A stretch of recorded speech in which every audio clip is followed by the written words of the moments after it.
दिल्ली में 2 साल के लॉकडाउन के बाद नए साल का जश्न मनाया जा रहा था और उस जश्न में एक लड़की का जिंदगी खत्म हो जाता है।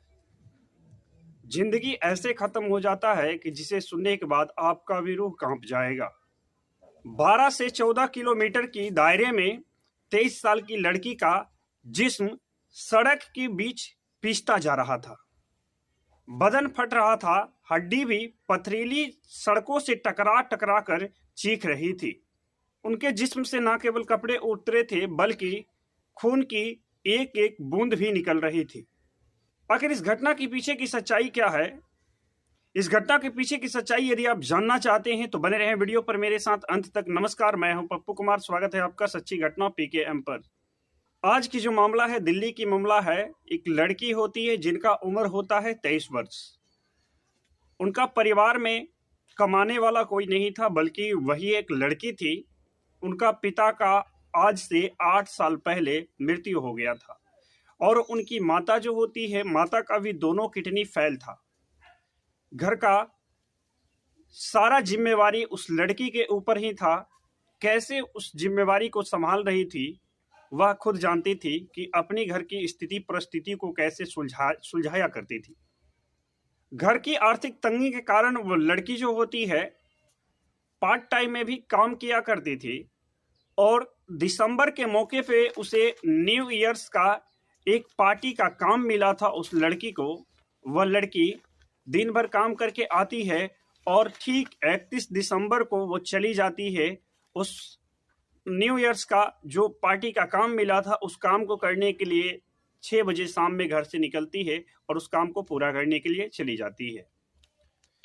उनकी मम्मी बताती है कि मैं 10 बजे रात को अपनी बेटी को फोन लगाया पर फोन स्विच ऑफ आ रहा था।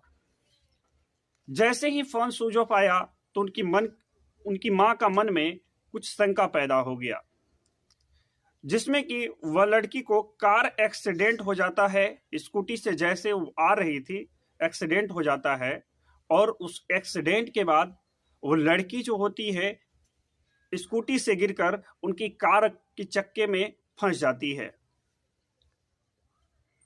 और उस कार के चक्के में फंसा हुआ कोई भी लोग उन्हें नहीं देख पाता है। लगभग 12 से 14 किलोमीटर तक उनको घुमाया जाता है। जो कार से एक्सीडेंट हुआ था उस कार में 5 लोग सवार हुए थे।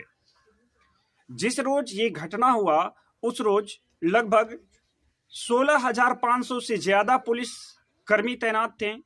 चूंकि नया साल का माहौल था और 2 साल के बाद दिल्ली में न्यू ईयर्स मनाया जा रहा था और 2000 से ज्यादा बाइक पेट्रोलिंग करने वाले पुलिस थे और 8 PCR थी।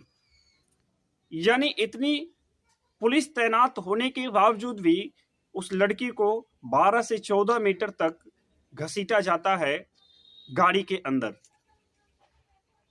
यदि किसी भी व्यक्ति को 100 से 200 मीटर तक घसीटा जाए तो उनके साथ क्या हालत होगा ये आप समझ सकते हैं। पर उस लड़की को 12 से 14 किलोमीटर तक घसीटा जाता है। जिस गाड़ी से एक्सीडेंट हुआ था, जो गाड़ी के अंदर घसीटा जा रहा था उस लड़की को, 2 बजे एक कैमरे के अंदर आता है, एक CCTV फुटेज के अंदर आता है और 3 बजे के करीब में एक व्यक्ति देखता है, दूध बेचने वाला व्यक्ति जिनका नाम होता है दीपक। वह व्यक्ति देखता है कि कार के नीचे कोई आवाज लगा रहा है। लगभग 1.5 से 2 घंटे तक उस कार के अंदर उनको घसीटा जाता है। तो दीपक उस कार का पीछा भी करता है लेकिन उसमें असफल रह जाता है। फिर दीपक 112 पुलिस नंबर पे कॉल लगाता है। ये सारी घटना के बारे में बताता है कि कोई लड़की को कार के नीचे बांधकर ले जाया जा रहा है, लड़की चिल्ला रही है। पुलिस से दीपक ऐसा बताता है पर पुलिस उस समय नहीं आती है। लगभग 1.5 से 1 घंटे बाद आती है, उस मौके पर पहुंचती है, उस स्थल पर पहुंचती है। 3:20 पे पुलिस को दीपक कॉल करता है और पुलिस लगभग 4 बजे के करीब में आती है।